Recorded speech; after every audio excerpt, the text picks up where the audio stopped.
நாம் வந்து ஒரு தொழிலை தேர்ந்தெடுக்கும்போது எப்படி தேர்ந்தெடுக்கணும் அப்படின்னா, நிறைய பேர் தொழிலில் தோற்று போகிறதுக்கு என்ன காரணம் அப்படின்னா, பணம் சம்பாதிக்கிறது தான் இவங்களுடைய நோக்கம். அதுக்கு நான் எதை வேணாலும் செய்வேன். என்ன வேலை வேணாலும் செய்வேன் அப்படின்னு நினைக்கிறாங்க. மக்களுக்கு எதையாவது செய்யணும். தொழில்ங்கிறது என்ன தெரியுமா? மக்களுடைய தேவையை பூர்த்தி பண்ணிட்டு, அதற்கு ஈடாக ஒரு பணத்தை நீ வாங்குற. உன்னுடைய கனவுகள் எப்போவுமே எதை செய்யணும் மக்களுக்கு, அதை தான் யோசிக்கணும் தவிர, எப்போவுமே நிறைய பணம் சம்பாதிக்கணும், நிறைய பணம் சம்பாதிக்கணும், எதில் போய் பண்ணால் நிறைய பணம் கிடைக்கும், நிறைய பணம் கிடைக்கும் அப்படின்னு நினச்சிட்டு நிறைய பேர் போகிறதுனால தான் அவங்க தோத்துக்கிட்டே போகிறாங்க. நீ என்ன செய்யணும், அதாவது அந்த சேவையை முதல்ல தேர்ந்தெடு. அதே நேரத்தில் ஒரு புரிதல், அடிப்படையான புரிதல் என்னென்னா, நாம் எதை செஞ்சாலும் அதுக்கு பணம் கிடைக்கணும். பணம் கிடைக்காம நான் சேவை செய்வேன், பணம்லாம் எனக்கு முக்கியம் இல்லை, நான் சேவை தான் செய்வேன் அப்படின்னு நினச்சாலும் உன்னால் செய்ய முடியாது. அதுவும் தோற்று போயிடும். அந்த மாதிரியே நிறைய பேர் கட்சிகளெல்லாம், கம்யூனிஸ்ட் கட்சிகளெல்லாம் நிறைய பேர் சேவை செய்கிறது தான் இருப்பாங்க, பணத்தை எதிர்பார்க்க மாட்டாங்க. அதனாலே என்ன பண்ணுவாங்க, அவங்களால தொடர்ந்து அந்த சேவையை செய்ய முடியாது. அதுவும் தப்பு. அதே மாதிரி வெறும் பணம் தான் முக்கியம், அதற்காக நான் எதை வேணாலும் செய்வேன், அல்லது எதையாவது செய்யணும், எதை செஞ்சால் நிறைய பணம் கிடைக்கும் அப்படின்னு நினைக்கிறதும் தப்பு. அவங்களால தொழில்ங்கிறது கடைசி வரைக்கும் பண்ணணும். நீ செய்கிற ஒரு உழைப்புன்னு இருக்குல்ல, வாழ்நாள் முழுதும் உழைச்சிக்கிட்டே இருக்கணும் அப்படின்னா, அப்போ நீ வந்து தேர்ந்தெடுக்கிற அணுகுமுறை, உன் தொழிலை தேர்ந்தெடுக்கிற அணுகுமுறை எப்படி இருக்கணும் அப்படின்னா, இந்த மக்களுக்கு எதை செய்ய வேண்டும் அதில் கவனம் செலுத்து. என்ன உன்னுடைய சிந்தனையை கவனி.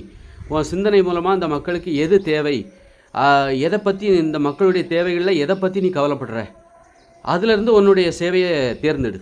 தொழில்ங்கிறது ஒரு சேவை. இந்த மக்களுக்கு நீ என்ன சேவை செய்ய போகிற? சிலர் ஐயோ இந்த மக்கள் நோயால் கஷ்டப்படுறாங்களே, சுத்தமாக இருக்கணும், இப்படி இருக்கணும், அப்படி இருந்தால் தான் ஒழுங்காக இருப்பாங்க, இந்த மருந்து சாப்பிடணும், அந்த மருந்து சாப்பிட்டா நோயை குணப்படுத்திடலாம் அப்படின்னு உன்னுடைய கவலை எப்போ மருத்துவம் சார்ந்து இருக்குன்னா, அப்போ நீ மருத்துவத்தை தேர்ந்தெடு. உனக்கு பணம் கிடைக்கும். அந்த அடிப்படை நான் பணம் வாங்காமலாம் மருத்துவம் பார்க்க போகிறேன் அப்படின்னா அதுவும் கஷ்டம். நீ ஒரு அரசு மருத்துவராக இருந்தால், இங்கே மருத்துவம் அரசு மையமாக இருந்தால், நீ அரசு மருத்துவராக இருந்தால் உனக்கு சம்பளம் கொடுக்க போகிறாங்க. அதனால் வந்து பணம் வர்றது அதிலே ஒரு அடிப்படையான புரிதல் இருக்கணும். பணம் வேணும், பணம் இருந்தால் தான் நம்மளால் தொடர்ந்து சேவை செய்ய முடியும். அதனால எனக்கு பணம் வேணும் அப்படின்னு நினச்சிட்டு நம்ம என்ன பண்ணணும், நம்ம வந்து என்ன செய்யணும், மக்களுக்கு நிறைய தேவை இருக்குது, இதுலேருந்து நான் எதை செய்ய போகிறேன்.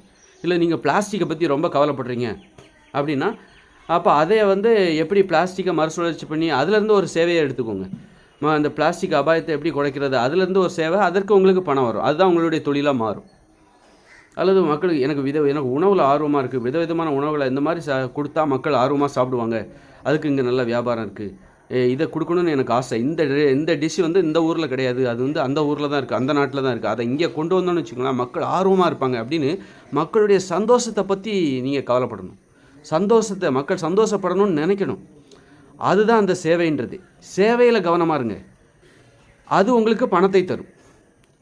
பணத்தை எதிர்பார்த்துக்கிட்டு போகிறாங்க பாருங்கள், எதை செஞ்சால் பணம் வரும் அப்படின்னு சொல்லிட்டு பண்ணுறாங்க பாருங்கள், அவங்களால தொடர்ந்து தொழில் பண்ண முடியாது. நிறைய பேர் தோற்று போகிறதுக்கு அதான் காரணம். நிறைய பேர் தொழில் நஷ்டமடைஞ்சு பின்வாங்கிறதுக்கு அதான் காரணமாக இருக்குது.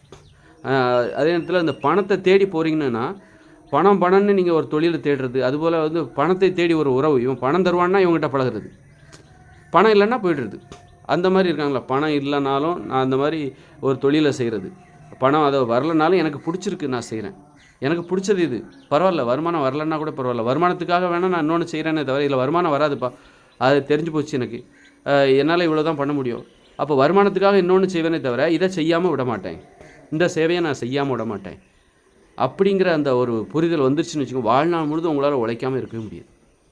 ஒரு தொழிலை தேர்ந்தெடுப்பதற்கு இதுதான் காரணம். அதே நேரத்தில் உங்களுக்கு ஒரு என்னென்னா, நீங்கள் ஒரு சேவையை பூர்த்தி பண்ணுறீங்க அப்படின்னா, மக்களுடைய தேவையை பூர்த்தி பண்ணுறீங்க அப்படின்னா, அந்த தேவைக்கு பணம், அந்த தேவையை எப்படி பூர்த்தி செய்தால் பணம் உங்களுக்கு கிடைக்கும் அதை தெரிஞ்சுக்கோங்க. அப்போ அந்த தேவையை பூர்த்தி பண்ணுறதே உங்களுக்கு ஒரு முழு நேர வேலையாக மாறும். இல்லைன்னா என்னுடைய பணத்துக்காக நான் இதை பண்ணுறேன், ஆனால் எனக்கு பிடிச்சிருக்கு, நான் இதை பண்ணுறேன், பிடிச்சிருக்கு ஆனால் அதுலேருந்து எனக்கு பணம் வர மாட்டேங்குது, பணத்துக்காக நான் இன்னொன்று பண்ணுறேன். அப்போ 2 வேலை பண்ணுற அந்த சுமை எப்போ உங்களுக்கு தீரும் அப்படின்னா, மக்களுடைய தேவையை பூர்த்தி பண்ணும்போது அதன் மூலமாக பணம் வருவதை நீங்கள் உறுதி செய்ய வேண்டும். இப்படி செஞ்சால் எனக்கு பணம் கிடைக்கும்பா இந்த விஷயத்தில் அப்படின்னு நினச்சி அந்த மாதிரி மக்களுடைய தேவையை பூர்த்தி பண்ணுங்கள்.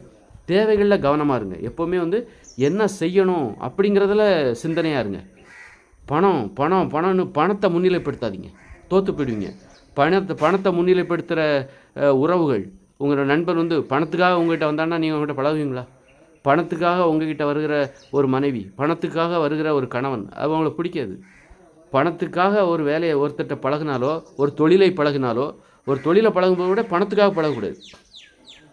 பணத்துக்காக பழகாமல் அந்த தொழிலை கற்றுக்கணும், அதில் சந்தோஷப்படுங்க, அதை செய்வதில் சந்தோஷப்படுங்க, அந்த சேவையை செய்வதில் சந்தோஷப்படுங்க. பணத்தை பார்த்து சந்தோஷப்படாதீங்க. ஒருவரிடம் பழகுவதில் சந்தோஷப்படுங்க. அவர் பணம் கொடுத்தா சந்தோஷப்படுறது, சந்தோஷமாக பழகுறது. பணம் கொடுக்கலன்னா விலைக்கு போகிறது. யார் பணம் கொடுப்பாங்களோ அவங்கள தேடி போகிறது. பிச்சைக்காரன் இது. பிச்சைக்காரன் யாரை தேடி போவான்? யார் பணம் போடுவாங்களோ அவங்கள தேடி போவாங்க. அதுபோல் தான் மனிதர்கள் வந்து பணத்தை முன்னிலைப்படுத்துகிறவர்கள் வாழ்க்கையில் தோற்று போவார்கள்.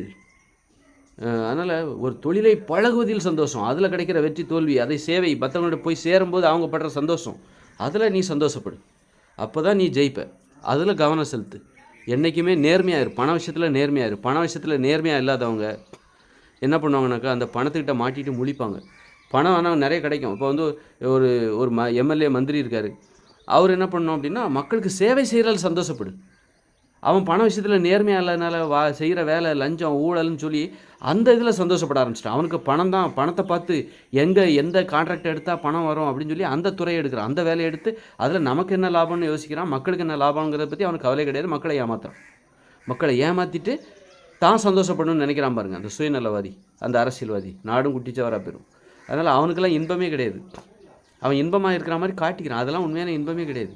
நீ ஒரு சேவை செஞ்சு அதன் மூலம் உனக்கு இப்போ ஒரு மந்திரியோ எம்எல்ஏவோ முதலமைச்சரோ நீ சேவை செஞ்சால் உனக்கு காரு எல்லாமே இருக்குது, வீடு எல்லாமே இருக்குது, தொடர்ந்து ஒன்று அந்த ஆட்சியில் உட்கார வைப்பாங்க, பதவியில் உட்கார வைப்பாங்க, எல்லா மரியாதையுமே உனக்கு கிடைக்க போகுது.